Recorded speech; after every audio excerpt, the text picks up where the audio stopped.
What began as innocent dolls inside colorful boxes would soon spark a nationwide frenzy, transforming shopping aisles into battlegrounds.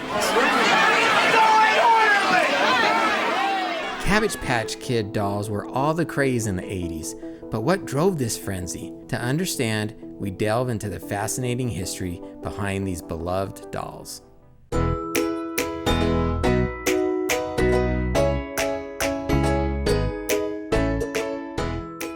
In 1976, a visionary creator named Xavier Roberts, just 21 years old, crafted a unique doll using a sculpting technique known as needle molding. He called the dolls Little People. Each doll was meticulously crafted by hand, ensuring that no two dolls were alike.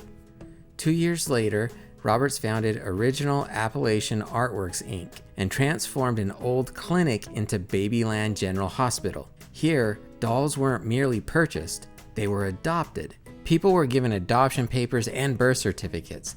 Each doll became a cherished addition to its new family. In 1982, Roberts partnered with Coleco Industries to meet skyrocketing demand. Coleco changed the dolls a little bit. Instead of the soft cloth head, they changed it to a vinyl head. However, they did keep the same soft body, so it retained that handmade feel. Now, Xavier Roberts had called them Little People. However, Fisher-Price already had a line called Little People. Because of this, Coleco called the dolls Cabbage Patch Kids, and they created this whole magical background story to help sell the dolls. The story followed a young Xavier Roberts led by a bunny bee to a magical land where a cabbage patch grew little children. Roberts agreed to find loving homes for each of the children. These new dolls also had paperwork and birth certificates, but they were priced more affordably at $30, and they captivated hearts and wallets alike. They were very popular, and Coleco struggled to keep up with the demand, leading to shortages and a thriving black market where dolls fetched prices in the hundreds. Cabbage Patch Kids weren't just toys.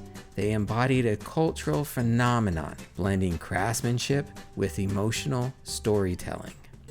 Birth certificate, and they send birthday cards to them for their first birthdays. Perhaps this is what made them such a huge sensation in the 80s. Everybody had to have one. They wanted to adopt one of these magical dolls that were born in a cabbage patch. So there you have it, the background behind Cabbage Patch Kids, and possibly one of the biggest reasons why they were such a hot item in the 80s. I hope you enjoyed this short story. If you did, please consider subscribing to my channel. If you have any comments or suggestions, feel free to put them in the comments. And thank you so much for watching.